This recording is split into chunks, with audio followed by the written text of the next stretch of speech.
Hello, it's Wardy, and we're back with the YouTube casts. So on the right hand side of today's match, we've got our pink Protoss player Zest taking on the red Zerg. In the top left hand side, Rogue in a best of 3 PvZ from the Olimoleague Monthly Finals. So best of 3, and going to be some good fun, I hope, as these are two players who obviously have given us excellent games in the past, and who are usually two of the favourites here on the channel when it comes to who we pick to cast for the matches and so on, because you guys seem to like watching them. So yes, sit back, relax, enjoy, and welcome to the stream, welcome to the video. Not going to lie, it's been a pretty hectic few days for me. I did not get a video out on Saturday, which I was really disappointed about. Now I was going to try and get one out on Sunday, and I also didn't manage to get one out because it was Mother's Day, and I was out having lunch, and it just became a whole mess, and then it just nothing worked out this week for me. So unfortunately I missed a video on Saturday. So do apologize for that, everybody, but we are here today, and this week we should have all 3 YouTube exclusives. We're probably going to be taking most of them out from the Olimoleague Monthly Finals, because there's been some pretty great games in this tournament, as there usually are.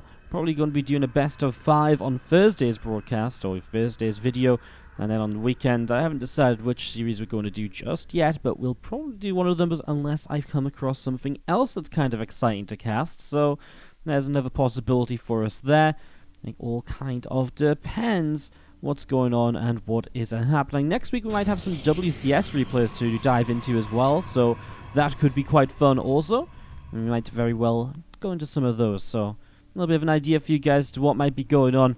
Of course, if you do enjoy the video, don't forget to like, subscribe, and comment. Last time I did one of these videos, I actually forgot to say to like and subscribe and to comment, and it's actually insane. I looked at the statistics, and everything's just down. Like, all of the numbers, like all the likes that we usually get were way down and everything. So do hit us up with those. It goes a long way to helping out the video and the channel as we continue to grow this here on YouTube and put out more and more content for you all. So please do consider doing that. It's 2 minutes in. You guys are probably like, okay, well, let's talk about StarCraft now, Wardy. Well, let's do just that. The opening is obviously not too ridiculous or crazy. It was a hatch gas pool into a fairly fast third hatchery here from Rogue, starting up a circling speed upgrade as well, just now as he gets to 100 gas. Pretty slow on that gas as well, just one worker left in it at this stage. As on the bottom right hand side, Zest, well, he's just thrown down his first tech structure of the game after a pretty early expansion, and that's going to be the Twilight Council dropping in here. And no supporting robo facility just yet. I mean, it is Zest. A Twilight early usually means a robo facility, a Dark Shrine, and some sort of Dark Templar into Archon drop, but that is not currently the way this is going, interestingly. There's the robo facility. Okay, so maybe it is going that way, just the robo coming down a little bit later on here than what you might usually expect to see it coming. So a little bit of a difference, as we do see that robo coming up. Link speed just over halfway done on this main base, as we see a few Zerglings of Rogue going to start moving out as well. One Zergling going to start heading down the left-hand side, and a few Queens on the way up from Rogue too. So getting that up and running. All of this production just getting into play as we wait for Zest obviously to get onto the map with his Warp Prism, and that's when he will start to deal some damage here, get something done. And as a couple of Zerglings go and split themselves up and going in a couple of different directions. 2 Queens of Rogue just out in the natural as well. I mean, obviously we've seen Rogue and Zest kind of go toe-to-toe with a lot of great players in their time, and honestly it's really hard to say who's even better right now. I feel like they're both players who can show up on any given day and really perform. Rogue had a better run through recent offline tournaments, such as the GSL, of course, where he just recently got knocked out in a pretty close quarter-final matchup. So Zest not even in GSL. He got knocked out. Zest got knocked out pretty early. I think it was around a 16. Not too early, but wasn't too deep of a run from Zest. I think it was around a 16. He was in the PvP group, maybe? I can't remember. There's just been so much StarCraft going on lately. It's a pretty great time to be around if you're a StarCraft fan. Well, that Warp Prism's on the way across the map. There's another one being built, so the double Prism harassment here from Zest is one of the variants that you see quite regularly. And as we have to the top left-hand side, there's Lair about to finish morphing in. Rogue will open up access to a few different potential builds here. And he drops down a Spire. Well, I'm kind of glad I didn't mention the Lair until very recently, because if I'd mentioned it any earlier and I started making guesses as to what this could have been, Aspire would have been the last thing on my list, because how often do you see a fast lad like this go into Aspire? I mean, okay, throw down a Hydralisk Den, sure, maybe you're like, haha, I'm gonna Nidus all of a sudden, even though it's probably a bit late for that. But Aspire is really kind of out there and wacky, so very interested as to what Rogue's plan is with this right now, as these first Archons going absolutely huge, by the way, killing 3 Overlords already, coming back in to try and get more drones. We'll have to run to the back top left-hand corner, though, because otherwise he's going to go down, as a few Zerglings are dropping to the DTs, which ran forwards into the natural. Warp Prism is here to save those, and picks up and gets out. So Warp Prism coming, number 2 coming to harass around a little bit as well. 1 DT unloaded. In fact, all the DTs going to unload, and let's face it, those Zerglings not going to have a lot of fun because there's not an Overseer here. Looks as though we'll have them morphing into Archons behind the mineral line, and they will go in there without any pressure on them. This Warp Prism is super low, though, by the way. Is he actually going to come into the natural? I don't like it. It feels like it's going to die. Instantly starts to recall the Archons. Yeah, I mean, I don't know what Zest was thinking. The Warp Prism was already super low. He probably could have just skirted out down the bottom left side. I would have just rather him waited until he was harassing with the Prism here, and then gone out the top side, and maybe hit the third base where he has the exit point over to the right. Down the left, you have to get out over here, and, I mean... Okay, I mean, maybe it's one of those things where he could have made it work in some way, but the way he tried to, dropping the Archons off and attacking, definitely not. At least he did recall, so he keeps the Archons alive while only losing the Prism. Tell you what, again, though, this Prism also very low, and Zest has to be really careful with this, because the last thing he wants to do is be losing these. First Mutalisks coming across the map. The Zerglings did come out in, get a cancel on the third base, which was coming up in a bit of an interesting spot here to the north side. Oh my god, Zest is going across the map to attack. Well, it's going to get actually really interesting in a few moments. The Zerglings coming around. I mean, if Zest attacks with a bunch of Archons, the Mutas aren't going to be able to do a lot. There's nothing to defend the mineral lines. The Lings pulling back home. The Mutas arrive into the main base. I just don't think these Lings clean up this army, though. So these Mutas need to start chasing probes once again. As Rogue, well, he is going to come in on top of those Archons. Gets us around. Is that good enough? He'll get one of them. He will just get the one. Is it going to be 2? It's super close. He just gets 2. Well, that's 2 Archons lost. As we're going to see Zealots, DTs, and Archons pressing forwards here. There is a couple of Spines to try and help out. This one Archon running around as well. Finally, these Mutas have gone into the natural. They have not killed enough workers yet. And that was one of the issues, that he actually just started targeting the wrong things. As, another Archon goes down. Zest control a little bit sloppy here so far. Definitely not what you usually expect out of Zest. But now warping in another huge round of Zealots. But then the Mutas are going to be able to come in, and actually maybe the Queens with a bigger threat there that caused the warp in to cancel. Warp Prism going to warp in a few more Stalkers. Now some extra Zealots. He's just going to have to stick with this. I think these Archons are in trouble, though, just abandoned over here. I mean, it's kind of close still, because he's still working his way through those Mutas. The Queen's taking damage too. Another Spinecrawler showing up. Oh my god, it's actually really close as these Mutas go down. Zest has obviously lost all of his army, though, and is down to 33 probes because his entire main base... I mean, I still don't feel like he lost that many workers, all things considered. He lost 13. Well, okay, that's a reasonable amount. Rogue starts up another round of Spinecrawlers here, and obviously Zest isn't going to be moving across the map again anytime soon. Has to at least rebuild a Warp Prism here, and also has to get enough anti-aero to be able to still fight off Mutalisks, because if new ones are made, Zest is going to need something, otherwise he'll be in some trouble, as we do have the Mutalisks to the right-hand side are going to come in, jump onto that probe, so probe goes down. Mutalisks coming along over in towards the center, and a couple of those changelings coming down the right as well. Zealot's just going to walk across the map. I mean, I don't know. It feels like these Mutalisks are just going to... I mean, I know there's not a lot of them right now, but even still, as they come in, I guess the shield battery will buy some time here. Do we see a warp in, or what is Zest's plan?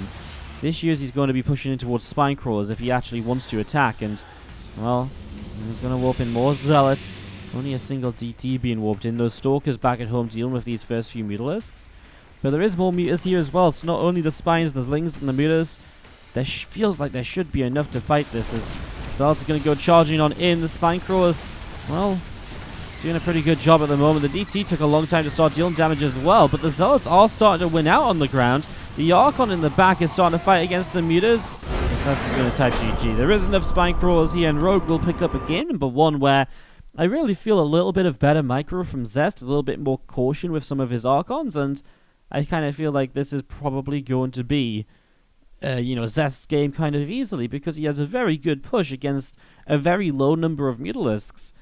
I really feel like this should have been more in Zest's favor, but again, losing 2 Archons because they were left behind and the Lings got them. There was an Archon that got poked down by a Spinecrawler that could have easily been saved in the Warp Prism. I mean, that alone is 3 Archons, which realistically should still be part of the fight. Then Rogue doesn't hold on. Absolutely no way does he hold on. And even those 2 Archons that went down to the Zerglings were super close, so GG's. Rogue picks up game 1, but definitely looks like there's potential here for Zest. We'll go into game 2 and see if he can pull it back. Welcome to game 2, everybody. As we have got to the bottom right-hand side, our pink Protoss player here is Zest, of course, going up against the red Zerg player. To the top left-hand side, we have got Rogue. Both players who will be participating in the upcoming China Team Championship. Don't worry, you'll be seeing those VODs here on YouTube. I am almost certain we'll be prioritizing those as uploads. So that's going to be what's going on here between those guys soon. It's going to be fun. Lots of great teams and players taking part in this.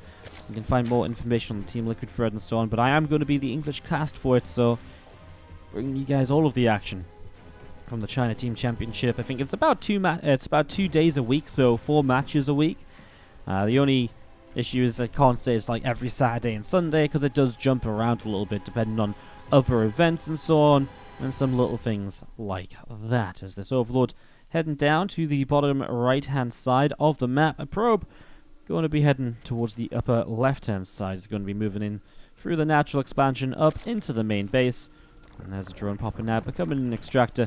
There's a hatch, gas, and soon-to-be spawning pool opening from Rogue will be on the way. Intrigued to see what comes out in game number 2, because, I mean, we talk about what Rogue did in the first game, and that was straight up just wacky, going into such fast Mutalisks.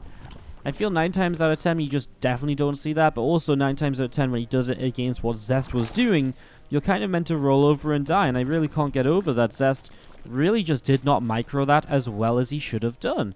We got to be critical of Zest, let's face it, he's one of the best players in the world, we know he's got micro. If you guys watched that Zest versus Impact game from the Team Liquid Map Contest tournament that's on the YouTube channel, there was some ridiculous micro in that series as well, and it shows you just how good Zest can be. So, when you know he can be that good, you really hope and expect him to be that good, right? So, that's all we're saying. We only expect it, we're only critical because we know he can do better. Anyways, going into game number 2, hopefully Zest can put that loss behind him, as we're hoping for a 3-game series here, right? I mean, when aren't we hoping for a 3-game series? Pretty much never. I'm personally always hoping for 3 games. As I do see this pro coming down. Tell you something else a little bit interesting as well about Zest, guys. He's going to be playing in the WardiTV Invitational this week, if you're watching this YouTube video close to the time it's coming out. This Friday, Zest is going to be participating in Group D. He's our most recently announced player. That Group D is going to be stacked. There's one more player to be announced, but currently it's Zest, Sue, Solar, and Dream. If you want to check that out, it'll be on my own Twitch channel as well. So, lots of content this week. As we always have lots of content in terms of StarCraft stuff coming out, so more content coming in. Hopefully you guys are going to be able to keep on watching and keep on enjoying it. As we do see this probe down the left-hand side here, Zest making a bit of an escape out for the moment. His robot facility dropping down here before Twilight Council this time, so a bit of a different opening. Same for Rogue, a very fast roach run actually, all things considered, compared to what we usually see. And this may very well, as you can see, about enough gas to make 7 or 8 roaches. He's going to go into a bunch of roaches, and he's going to reinforce this with Zerglings. So Rogue going for a roachling all in for game number 2. And let's see those first roaches building up. There's 7 of them right away, and from this point on, probably maybe 1 more roach. Actually, he'll have the gas for 1 more, but he is actually already making lings. The gas as well, of course, you can just spend it on Ravagers as well, so it's not the end of the world if you don't spend all of your gas on roaches. Obviously, you want most of it to be on roaches because you need some units. I gotta say though, with a fast Warp Prism like this, it really sets Zest up into a good position, because not only does he have the Warp Prism to then micro his units quite well, he also has access to the Immortal, which is obviously a very good something as well. And Sentry will have to drop a Force Field already though, gets saved at the last moment. He actually picked it up as well, which was maybe just in case he thought it went on the wrong side. I don't know why though, because obviously it really shouldn't. Well, this is obviously keeping Zest from moving across, so he doesn't see these roaches until very, very late. And now he does have an Immortal on the way up, but these Lings are going to start pushing forwards, and they are actually going to get in here. Sentry goes down pretty quick, and well, couple more sentries warping in. He needs to drop a force field and then probably just lift up and get out of there. Pulls the sentries behind the few probes and the Stalker, which are continuing to fight. The Immortal is on the way. If he can get rid of these Zerglings, then the Immortal is going to have a huge role to play, dealing with the remaining Roaches. And even the Ravager, while it doesn't get bonus damage against the Ravager, it is still a nice little chunk against it. And you're going to see good control this time. You can see the units being saved quite nicely in that Warp Prism. Loses the Stalker there, but keeping the sentries alive is absolutely huge. Could just do with that one warp in to stop extra Zerglings from running into the mineral line through this wall off. Anything there would have been really nice. Actually going to be seeing the warp gates going to be unpowered as this gateway goes down. A couple of force fields from the fresh sentries are used, and the shield battery finishes up at the exact right moment. These Lings are trapped in here. Corrosive Bars on the shield batteries, realizing there's a lot of healing potential on those, and there's a lot of potential for Zest to hold on because of them.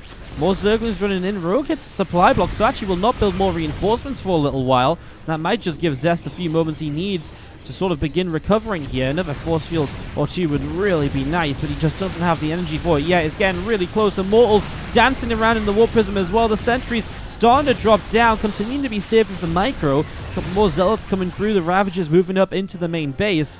And we are going to see Lings Ravagers running in. The big thing is the Immortals are still alive, although apparently this one doesn't get saved until very late. I feel as though he definitely could have saved some more damage on that. Oh, this Immortal is well roused. This is really leaving some of these pickups to be very late. We are almost out of Roaches though, so it's almost only Zerglings, at which point choke points in Sim Cities become so influential in the setup. And you can see right now the Lings are just getting kited around. That sentry does fall. A couple of Zealots have been warped in. The two gates in the main critical with the lack of power on the gates on the low ground here. A probe will come through, tries to get the pylon blocked by the Zerglings running forwards. They're coming in once again as Zest continuing to dance those Immortals around. 20 kills on one, 17 on another. And I just want to check what the last one is on. 12 kills as one of them goes down. But these last few Zerglings are dropping. There should really... Why is there no warping? Because, of course, you can't warp him because there's a pylon. I'm surprised he hasn't got a Zealot that's moving into hold position there, though, because he's definitely had a Zealot nearby that he could have put into hold position. That's another dead Immortal now, as Rogue is continuing to find damage, is finally droning up behind this. So it's finally droning up behind this a little bit, as that Immortal comes through and is going to fight, kill off a few more Zerglings. There's a couple of gates still coming online. The sentries coming up in the natural expansion as well. Zealots running around with this Immortal, coming down to the bottom right-hand side. They are going to continue seeing where they can go to. Force field is well placed to block those Zerglings in. Very well placed force field, actually, as we're going to be seeing the Probe of Zest coming down to the natural expansion 2. The Warp Prism will head out and go over to the far left-hand side. Another sentry warping in here, pylon, to block off the access through the back. And again, this army of Zest just going to be surviving, I think, recuperating. I mean, all said and done, the game comes out in a pretty intriguing little spot here. Resources lost is better for Zest than it is for Rogue. And Zest did have a lot of time where he was mining that much more, but it's only recently been Rogue's advantage as he started to drone up once again. And these Immortals are only adding to the pain of Rogue as he loses a lot more, and so I think Zest is actually coming out of this in a little bit of a lead, because as 2-3 more gateways drop down, he's got a good Immortal count.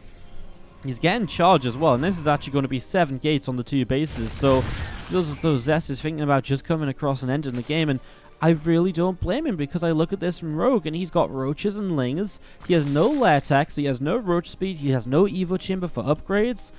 It's just pretty basic Ling Roach, and against a lot of Immortals and Zealots, this army is going to die, and I think Zest is just far enough ahead to know that he's in the position where he can just sort of say, yeah, this army is going to die. As the Lings come in, the 2 Immortals lift up, and they are going to come around the top side back toward the main base. A lot more Lings on the way through, a few more Roaches in production as well, as the Immortals dropping down. Queens taking a little bit of damage to begin with here, lifting up, dropping down once more. I mean, the rest of the army is not moving across the map yet. Zest is positioned to take a third Nexus, but I would be extremely surprised if he didn't push across. Then again, maybe Rogue will just come to him. I'm looking at the drone count and realizing Rogue hasn't made anything but units for a little while, so maybe it's more going to be Zest just has to defend. But he could definitely do with a big warp in right now, as he does have good force fields to buy some time for those Zealots. But the Corrosive Bar takes some of that time away. There's the recall on the Warp Prism, so 2 more Immortals are going to show up. That's obviously a huge difference, having 4 Immortals here rather than just the 2. So the extra immortals showing up, and all of a sudden this army from Rogue doesn't even look that brilliant. A couple of sentries obviously having a little bit of a tough time and taking some damage, but the immortals really will just do a little bit too much here, I think. Lifts that one up, brings it to the back. Yeah, way too many immortals, and I mean, one of them goes down now, but the Zerglings will not do enough of Zealots in front of them. So many war pins available. Zest will never really run out of Zealots here. The Roaches and the Ravager go down way too quickly, and Rogue is pushed away by this army of Zest. Pulling back through the center of the map now as a couple of immortals are still going to dance forwards, chasing after this little bit of Roach Ravager. Nice dancing, nice pickup and dropping micro actually here. That Ravager gets shot down as well. War Prism sets up to warp in a few more High Templar. That's 6 High Templar being added in. And well, a couple of Archons added into this. Just makes it even scarier. A few Lings counter-attacking, a Zealot warping can deal with that in due course, but for the moment, Zest is going to push in towards the natural, and well, he's just got more and more and more than Rogue every single time we seem to compare armies. And this time it's probably enough to come through and to tie up this series 1-1. A good hold from Zest, a godlike hold when you consider how much micro went into it. But at some points I do still feel he made it harder for himself than it maybe needed to be, as the Archons and the Immortals obviously way too much this time around. Rogue has to tap out, and Zest will be tying up this series 1-1 in the best of 3. Our final game of the series, we're tied up 1-1, best of 3, and to the top left, our red Zerg player is Jinair Greenwings Rogue. Up against the pink Protoss in the upper right hand side, we've got Zest. So PvZ best of 3 here to get us underway on the final map. It's year 0. And obviously, it's typically a map where we see those longer games, those games that end up on 7 bases each and very difficult to attack into each other. Late game armies developing. In fact, this is the map where we see that, I think most commonly, this map and then King's Cove in a close second place beyond that. As you see this probe from Zest moving across over through the center of the map and going to scout, of course. And the hatchery first from Rogue, wouldn't expect anything really different here on year 0. Any sort of cool first play just sort of takes way too long to come across the map. It just isn't worth being aggressive on this map with how large it is. I mean, certain aggressive builds will work, like a Warp Prism or something can obviously bring units across right away, but anything that requires reinforcement by running across the map, I mean, that's really tough to make work here on year 0. You'll see it once in a blue moon where the players are like, well, you know what? I think you're doing your year 0 build, which is like super greedy, and because of that, you've probably not been scouting as well. You're just assuming I'm going to macro, and so, you know, you try and take advantage of that as we do see this probe. Just going to knock a few drones off of mining, and that's just going to mess up with the double stack that Rogue has going on. So, there's a small influence to the mine here. May as well do it if you want to keep the probe around to scout. And of course, typically the probe does want to stick around just to potentially see a third base coming down and so on. Just picking up info, seeing, are you only going to mine 100 gas here? Are you just going into circling speed? Is there something more at play? A lot of different questions for this probe to ask itself, as it is just being, again, a big nuisance in the back of those minerals. Spawning pool finishes from Rogue. Should be a couple of lings just to help push this probe away, although for the moment actually just the queen, so prioritizing that. Zest going to come down at the left-hand side, the natural hatchery. Finished up as well. Robo facility will drop down in the main base. And that Nexus on the natural going to be finishing up shortly too. Robo then from Zest to start things out here. So going into that Robo to begin with, and Zergling speed on the way up as well. Getting that up and running. Third hatchery. Just over halfway done. Going to be completing fairly soon. You do see the Baneling Nest dropping down from Rogue in the back of the main base. A few Zerglings continuing to come up, and again the Ling speed just continuing along as well. That Robo going to be finishing very soon, so we can see what Zest has planned. But obviously with the Baneling Nest, might not to get to see all too much of it. Here's me, can't be aggressive, we can't do this, can't do that. Well, it's going to be a Baneling bust, but I think my point still stands on the idea of, you know, if you're trying, you know, it's one of those builds you can crack out and say, well, are you going to scout for it? Because, let's face it, Zest, as he pulls this probe back, hasn't really seen much to indicate a Baneling bust. It's definitely one of these builds that can show up, and if the Protoss doesn't kind of deal with it well when it shows up and doesn't have that crisis control in check, it can very quickly go very, very wrong. And I guess if there's anything to reinforce quickly with, it probably is Zerglings, right? So Well, here we go. Obviously, the first Banes will get to morph in, but yeah, Zest is really blind to this initially. You can see this Overlord going to be chased by the Stalker. Warp Prism for high ground vision. It was already running away from this position here. And the Stalker will get the kill in the end. I mean, Rogue just trying to cause it to be a little bit annoying. There are the Banelings morphing in. It is a Stalker in the wall-off, though, which means that's going to be a little bit more difficult to break through. And there's a sentry here as well, so if Zest hits this force field, this could be really bad for Rogue. The Warp Prism can just turn back around and just go from there. I mean, he doesn't see it yet, but he actually does turn back around. Going into the main to kill the Overlord. Oh, no! Well, that means the units are going to be nearby, but the sentry just dropped the force field just in time. This was actually, I mean, that Overlord's actually allowed Zest to have these Stalkers back at home rather than going across the map. Well, obviously, it's a long way to go just now, but we do have more force fields available. Another force field to plug the gap there, and the next sentry may have to plug the gap as the Cybernetics core is about to go down. Are we going to see some units starting to get through? There is going to be a little bit of space, but the Immortal is here, and that Probes can just pull to help out as well. Does let one of the sentries fall. I feel like this is already enough of a cleanup because you haven't lost too much, and you've had too much time to kind of set up against it. This is one of those builds where you really need to catch the Protoss off guard, and Zest's build, having the sentry out because he's not going into a Twilight Council along with that Robo facility, for example, is a huge savior because, again, if this was something like the build he did in Game 1, he doesn't have a sentry here. And this is, you know, that build is then much more susceptible to a Baneling burst. So Rogue, trying to be aggressive, but it doesn't work out. Zest, a last-minute force field to save his day. We're going to see the Banelings coming forwards. The force field is down, although, well, the Lings will break through. Is it going to be enough? No, of course not. Shield batteries are good. Immortals are even better. And Zest will take the series 2-1 to wrap up this YouTube exclusive cast from the Olimoleague Monthly Finals. Hopefully you guys enjoyed. Hopefully you thought it was a good little bit of ZvP action.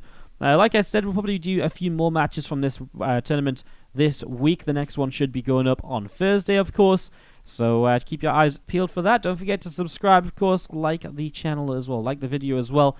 And it helps us to push it out to even more people. Thanks so much for watching, guys. Zest and Rogue goes the way of Zest. And we'll see you next time on the YouTube casts.